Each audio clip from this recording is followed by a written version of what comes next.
আছেন, তিনিও বিপদে পড়লে কাঁদতেন আর চাইতেন কার কাছে? এজন্য আমরাও চাইবো কার কাছে? আল্লাহ ছাড়া কখনো কোনোদিন কারো কাছে চাইবো না। তিনি এমন সত্তা, তাকে দেখা যায় না, কিন্তু তিনি সব দেখেন, ঠিক কিনা? কিন্তু তিনি আমার খুব কাছে। কত কাছে?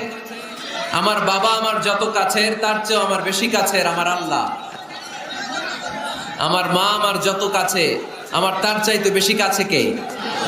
আমার স্ত্রী আমার যত কাছের, তার চাইতো আমার বেশি কাছের কে? এমনকি আমি আমার যত কাছের, তার চাইতো আমার বেশি কাছের কে?